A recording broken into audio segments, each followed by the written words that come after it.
Hi, everyone, and welcome to today's THE student webinar in partnership with Duolingo English Test. I'm Jamie Ramacati, Head of Content for Student Events here at THE Student, and I am so excited to be joined today by Caroline Fisher from Duolingo English Test. Today's session is going to focus on some of the most frequently asked questions about how to prepare for the Duolingo English Test, test requirements, and rules that test takers should be aware of.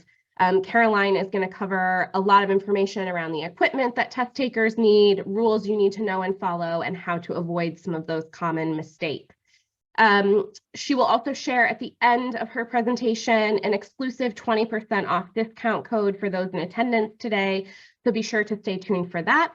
Throughout the session, if you have questions for Caroline and the Duolingo team, please enter them in using the Q&A function, and we will get to as many of those as we can at the end. Caroline, I know you have lots to cover, so I'm going to hand it over to you. Thanks so much, Jamie, and good morning, everybody. Well, it's morning my time. Good afternoon if you are on UK time, or good evening if you're somewhere else in the world. As Jamie said, I am going to cover the topic of rules and requirements, which is a super important one. And if you are thinking of taking the test, you're in the right place. I'm going to go ahead and share my screen and get started here. Once again, my name is Caroline. I work here on the Duolingo English Test team, and I work mostly on test taker relations. So some things that I do include running our student advisory group, doing our social media and YouTube, so check me out on YouTube, and also doing presentations like this and preparing our test readiness materials. So I hear a lot of questions about the test, and I've done my best to include those most frequently asked questions in this presentation today. Here are the things we're going to cover. So first, I'm going to give a super quick test overview. I think probably a lot of you have heard about the DET, but I am going to go over some of the reasons why it might be the right English test for you. Then I'm going to talk about our security and proctoring, so how we keep our tests safe. I'm going to talk about setting up your space, since this is an at-home test. I will talk about our rules and requirements, again, super important topic. And finally, I'll give you a few resources for test readiness. Okay, so diving right into this test overview.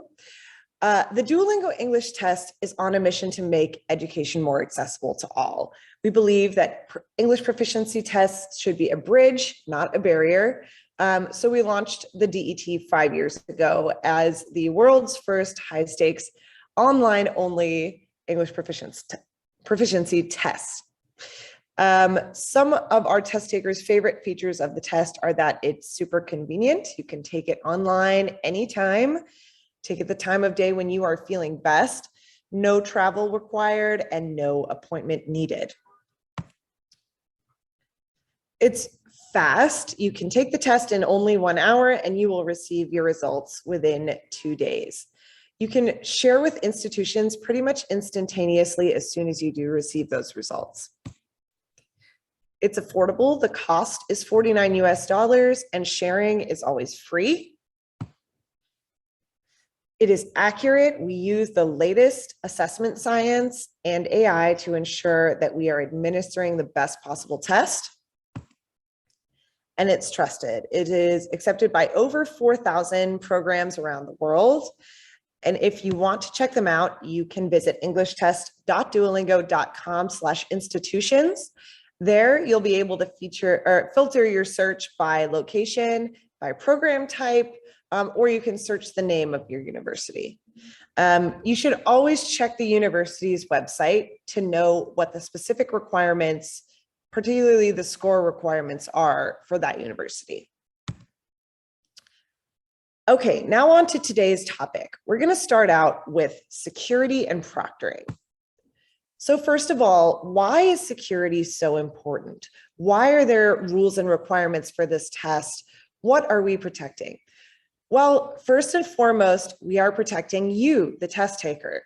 We want to make sure that you are taking a fair and accurate test that reflects your true English proficiency and protects your accomplishment if you get a great score. For universities, we want to inspire trust, confidence, and reliability, not only with our currently accepting institutions, but with any university that might accept the DET in the future. And finally, this urges the global industry towards online test taking if we can provide a secure test remotely.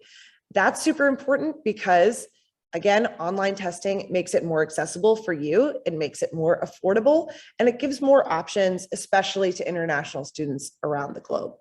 So for that reason, we have to be really tight on security. We have to make sure there's absolutely no rule breaking or malicious cheating behavior to protect you guys and also to protect our universities. Here are a couple of ways that we make sure the Duolingo English test stays secure. So first of all, the design of the test is secure in itself.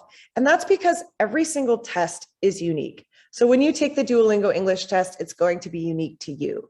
The questions are administered randomly from a very large item pool, and there is no set order. So you can be sure that when you're taking the test, that is a unique experience for you. We have remote proctoring, which I will talk more about in the next slide, but human proctors will examine each test session closely for over 75 different behaviors. We use AI and data forensics. So we have millions of data points that train our security algorithms that help detect our rule breaking. Those algorithms will flag to the proctors any suspicious behavior, and the proctors will examine it further. We have sophisticated ID verification. So test takers make sure you have a valid ID that matches your name as you spell it when you enter it in the Duolingo English test setup. And we have a combination of computer vision, AI, and trained proctors who are all taking a look at that ID, just to make sure that you are who you say you are. Test lockdown, you take the Duolingo English test in a custom designed desktop app, and this makes sure that your software environment is secure. And finally, we include your speaking sample, which is a video, with your results when we send them to universities. So universities can get a look at your personality, your speaking skills. So again, do your best to show off all your great skills on that video sample. Here's how the test is proctored. So I want to clear up a common misconception that it is proctored by computers or by machines. Multiple humans are taking a look at every single test, and these are expert human proctors. These are trained people in the field of English as a second language, and most of our proctors stay with us for years. So they have observed many tests, they have made many certification decisions, and you're going to get what we call multiple asynchronous rounds of remote review. I will break that down because there are a couple big words in there. Multiple meaning, again, more than one proctor is looking at every test. Asynchronous means that it is not happening while the time of your testing, it is happening afterwards. We are watching the recording, which is useful because we're able to navigate around in the recording. If we need to take a closer look at something, we can watch it multiple times. And again, it is done remotely, which also increases security because you will never know who your proctors are, and there's no conflict of interest there. Now, these expert human proctors are supported by AI. Our AI algorithms will flag suspicious behavior. Again, I want to stress that humans are ultimately the ones who are looking at and making the certification decisions. So all certification decisions are made by these expert human proctors. And finally, our model is one-to-one instead of many-to-one. So if you think about a traditional classroom setting or a traditional test center, you have one proctor, like in this top image, watching many students. For the DET, we have one proctor to one test taker. So as you can see in this bottom image, they can really focus on your specific test as they are not watching or supervising other tests at the same time. And this does increase our security. Okay, let's talk about your space. Again, you can take the DET from anywhere. I could take it from right here. You could take it from where you're sitting. All you need is a computer, a strong internet connection, and 1 hour of free time. Because your test center can be anywhere, there are a couple of tips that I'm going to give you to make sure that your space meets our rules and requirements. Here's a couple things to have ready. One is your computer. You cannot take the DET from a phone or a tablet. It needs to be a computer. It can be a laptop or a desktop computer. That's fine. If you are borrowing a computer from someone or using a public computer, that is also fine. You just need to make sure that you're meeting all of our rules and requirements, which I'll go through in the next section. You should make sure that you have a functioning speaker, camera, and microphone. I get a lot of questions from test takers about if you can use external hardware, for example, external speakers or an external camera or an external microphone. This is fine. I think you should use this if it is a better quality than, for example, the webcam that is built into your computer. But you need to make sure that equipment is reliable, that it's not going to cause disruption during the test, and that it is functioning, so it's working for the entirety of the test. You need a strong internet connection. You're specifically going to need 2 megabits per second upload speed and 1 megabit per second download speed. And you can find that information on our website. And you can check your internet speed very easily by just Googling internet speed test or putting it in any search engine. It doesn't have to be Google. But yes, make sure your internet connection is strong. If you have a wired internet connection available to you, I recommend using that and having it connected before you even start the test. Next, you'll need a well-lit, quiet, private room. This is super important, guys, and we will go over this more later in this presentation, but make sure that you can see yourself in the camera, make sure that your room is quiet, there's not a lot of background noise or outside noise, and really stress to anyone in your living space that you need 1 hour of alone time, because if anyone comes in during your test, that could risk the certification. You need a valid current identification. The types of identification that we accept depend on your home country. So usually it would be like the most common one in your home country or the most official one. Make sure that your ID will be accepted. And if you have any questions about that, please reach out to our security team. They'll be happy to help you figure out your ID questions. And then extras, I always recommend having water. It's okay to drink water during the test, or even coffee or something if you want to drink coffee. But yes, we do understand. Again, remember that all the proctoring is done by humans, so they understand that you may need to take a sip of water every once in a while. I recommend, especially if you have a laptop computer, a power source. And again, the same thing with the internet applies here. You should plug that in before the test begins so that you don't have to disrupt your test by, plugging in your computer to save the battery. Here's a couple of do's and don'ts on equipment. So again, I said a lot of this on the last slide, but things you should definitely use include your computer, a webcam, an external webcam is okay, a microphone. An external microphone is okay, but not one that's attached to headphones. It would have to be a standalone microphone. External speakers are okay. Make sure you're using 1 keyboard and 1 mouse. So if you're going to use an external mouse or keyboard, just make sure you're not switching back and forth between whatever is built into your machine and the external equipment, and valid identification, which I talked about on the last slide. Here's a couple of things equipment-wise that are not allowed. No headphones are permitted, no over-the earphones, no earbuds, no AirPods, no headphones whatsoever. So if you do need to use a microphone rather than your computer's built-in microphone, again, make sure that it is not attached to a pair of headphones because that is not allowed. Your cell phone is absolutely not allowed. So please leave that in another room, just so you're not tempted to look at it. It doesn't go off and disrupt your test. I just always recommend leaving it outside the testing area, and no other devices as well. So some things to think about would be tablets, smart watches, Anything that is a smart or enabled device is not allowed. And that includes second monitors. So if you do have a second monitor in your computer setup, please disconnect it from your primary monitor. And finally, here's an old school one. No note taking is allowed. This is an entirely digital test. So you cannot take notes during the test. Okay, now we're going to go through several of the rules and requirements for the Duolingo English test.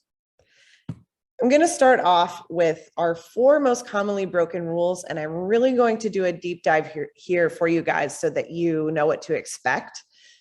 This one is by far the one that I see the most in my social media comments, my YouTube comments, and it's that you have to look at the screen the entire time. The reason we have this rule, again, you are testing remotely from the comfort of your home. We need to know that you're not looking at, a list of vocabulary over here, or someone helping you over here, or a TV screen that has information here. So for that reason, we really need you to stay focused directly on your screen. That said, again, remember that all the decisions are being made by human proctors, and they understand that it is natural to look up or away occasionally while thinking, and also that it's natural to look down at your keyboard while you're typing on writing questions. Keep a balance with that. If you find yourself looking away, try to remind yourself to refocus back on the screen. For the speaking questions, one little tip that I like to give and that I like to do when I'm taking the test or doing a presentation like this is that I just pretend I'm doing a TV news interview and I stare directly at the camera, and that helps me focus.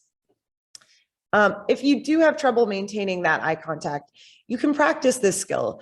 Take our free practice test, and honestly, don't focus so much on your performance on the questions as the practice test. You can take as many times as you want, but just practice focusing on the screen.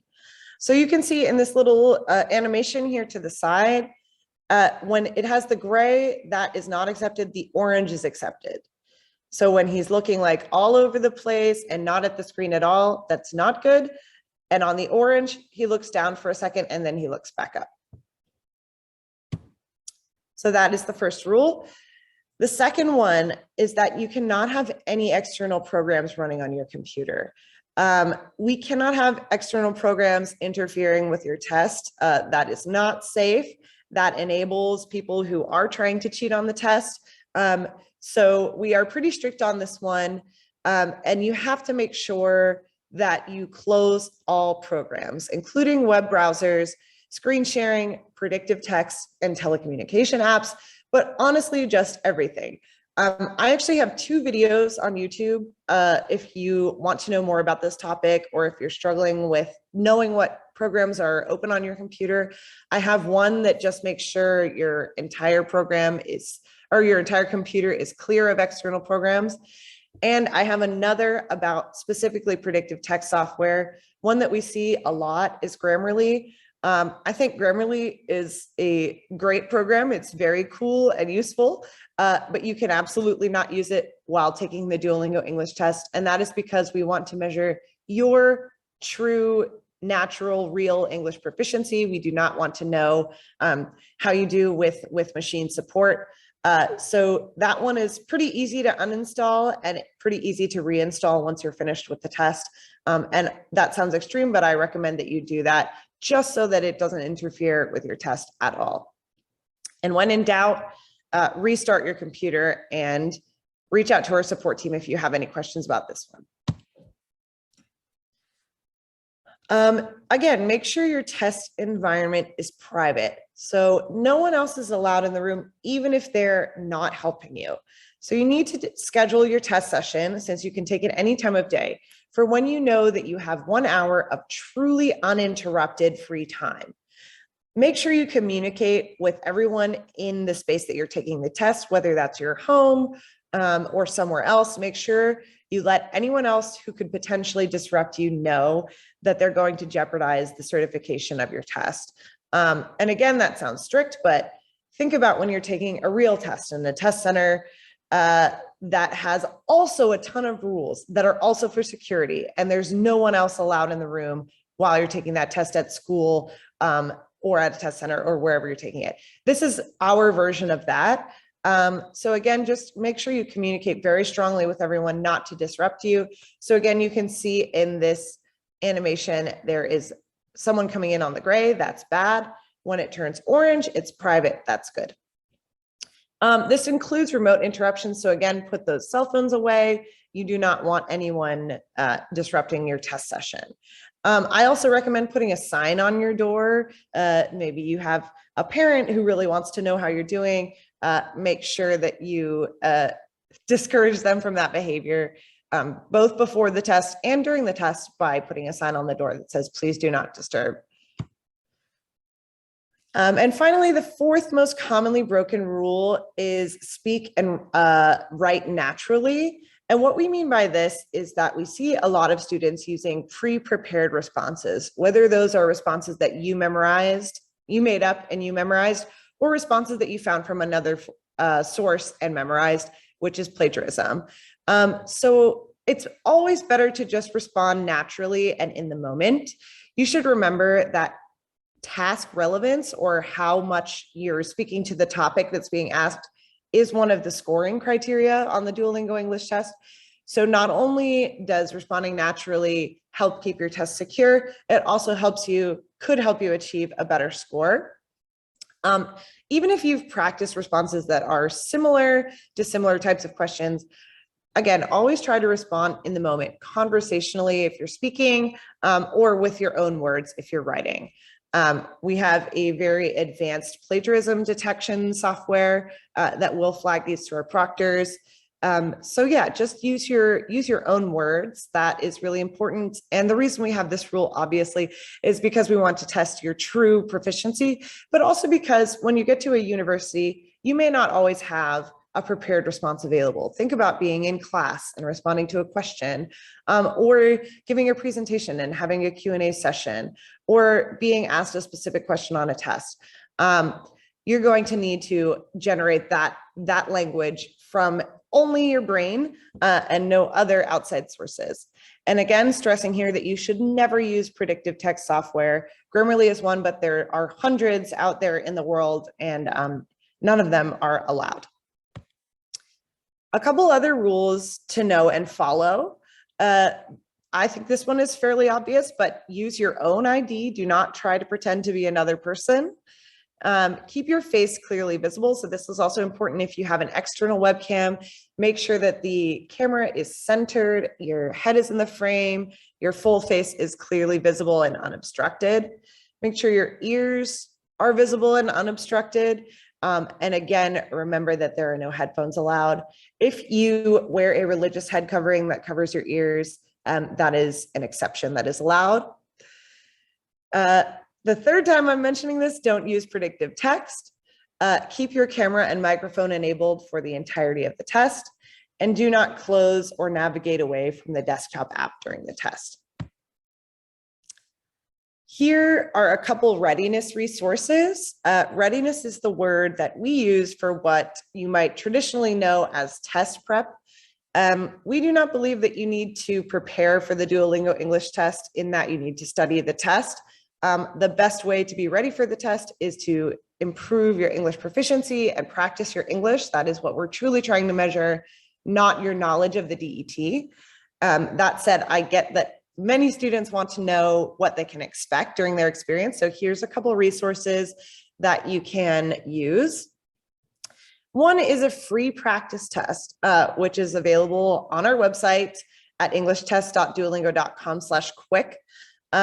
It takes just 15 minutes and you can take it as many times as you want. Like I said earlier, this is a great way to practice kind of your real test experience. So if you have trouble maintaining eye contact, or if you're not sure that your internet is going to hold up, this is a great way to find out for free.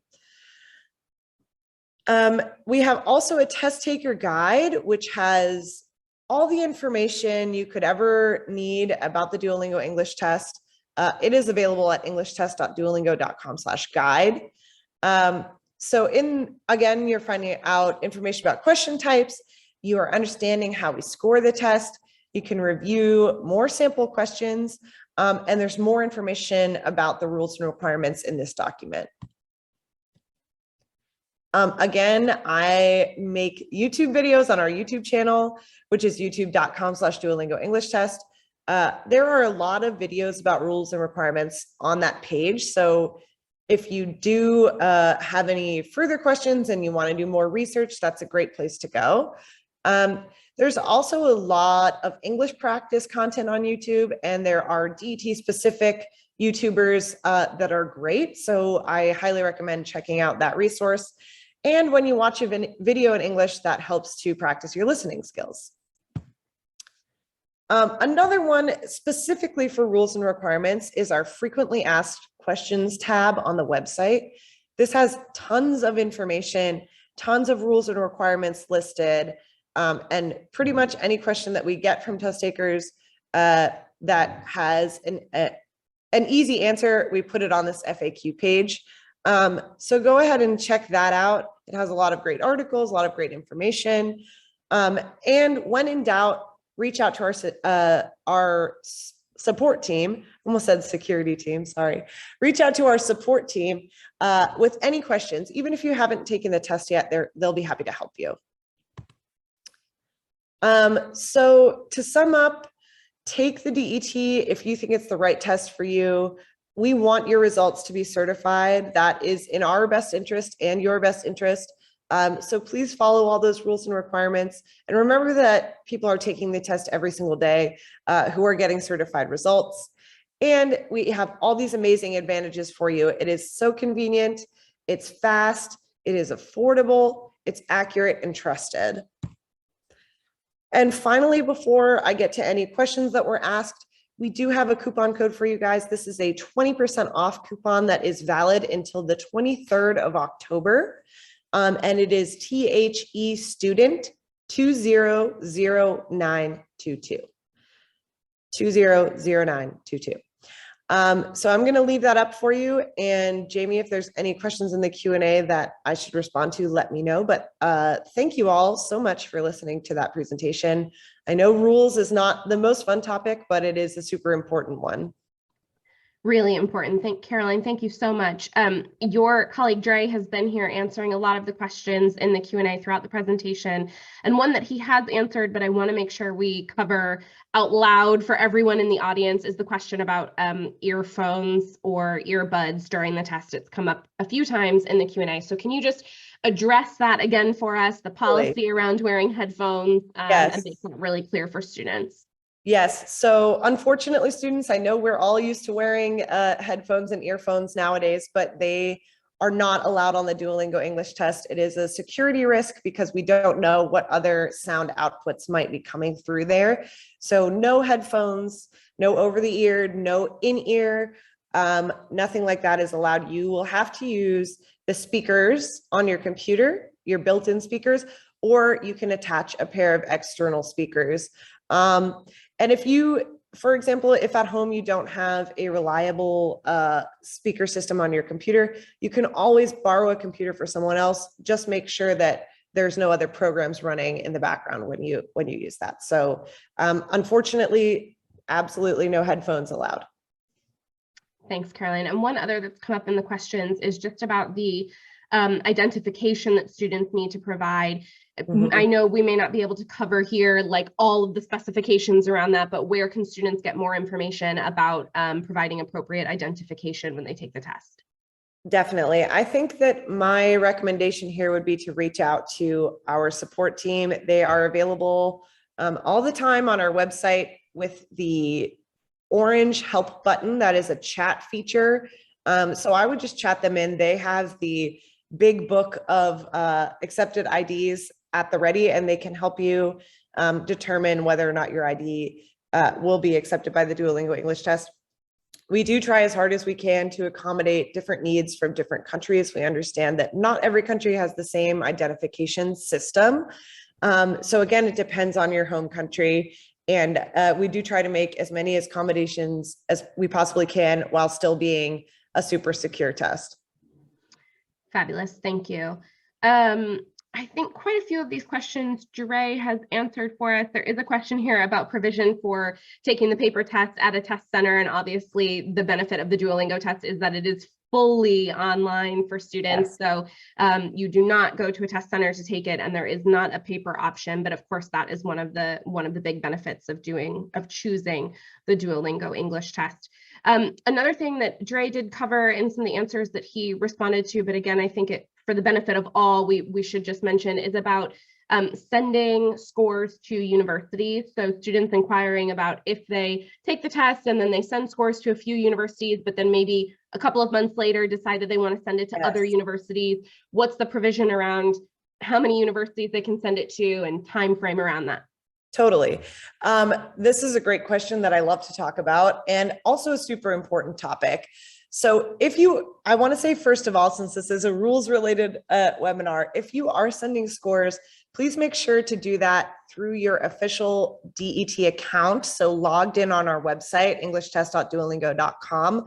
That is the only way that you can send official scores. And again, that's a security measure so that we know that people aren't sending fake certificates to universities. That said, you can send them to as many universities as you want, and it's always free. And your results are valid for 2 years. So you could potentially do it as many times as you wanted to over those 2 years. I believe we have a cap at, I think, 20 or 40 universities. But if you reach out to our support team, they'll be happy to extend that. We just find that most people are not applying to more than 20 universities. And that if we allow more than that, sometimes people will spam universities, all the universities, all 4,000 universities with their results. So yes, you can send it to as many as you want. It's always free. It's always instant. There's no mailing involved. And you can do that for as long as your results are valid. Great. And can you just remind students where they can find a list of universities that accept DET? Yes, go to englishtest.duolingo.com/institutions. And that is where our full list lives. The default view is in alphabetical order. So there's many, many pages that you may have to scroll through if you're looking for something specific. But again, remember that you can filter by location, you can search by name, and you can search by program type. So we have undergraduate and graduate students who are taking the DET, and we have those sorted on our website. Great. Finally, there's a handful of questions here that sort of relate to students' kind of personal circumstances around IDs and things like that. And I know you've covered this already, but for students who maybe have just submitted a question about these things, where can students get in touch with the test team to get more information about some of these kind of specific circumstances questions? Absolutely. I want to reemphasize that our chat is always the best way to reach the support team. If you are able to chat with them, that is the best and fastest way to get your question resolved. All those chats are done by humans. We do not have any chat bots. All our support staff are always on chatting. So that is on every page of our website, englishtest.duolingo.com, the big orange help button. There is also a contact page on our website that lists the email address, and I would say it, but I'm not confident that I have the exactly correct support email address. But if you do prefer to communicate through email, that's okay as well. One thing I will say is that, again, for security reasons, keeping your test super secure, we cannot offer support on social media because we can't verify that you are the person who took the test. So you'll have to go through one of those official support channels, the chat or email, and they should be pretty readily available on our website. That's really helpful. Thank you. So again, for the students who've put in questions that are maybe specific to your circumstances in terms of identification or personal circumstances around your access to the right equipment, chatting with the Duolingo team or contacting them via email directly through the Duolingo English Test website is the best way to go. And finally, I just want to remind students that the coupon code on the screen is valid until the 23rd of October, so about a month from now, and you can use it to purchase a test until end of October. Caroline, thank you so much. And to Dre, who has been here answering questions, we really appreciate your expertise and your help. And I think, as you said, it's such an incredibly important topic in terms of making sure that students are aware of all of the rules around the test. And just like you said, to really just protect the integrity of the test for both the test takers and for the universities that are using these results. So we really appreciate your time and your expertise. For all of the students in the audience, thanks for joining us. Our series of webinars with Duolingo English Test will continue next month, where we'll be giving you even more information about the test. So stay tuned for details about that session as well. Thanks so much, Jamie. And thank you, students who are on. If you're taking the test, I wish you the best of luck. Thanks, everybody. Bye-bye. Bye.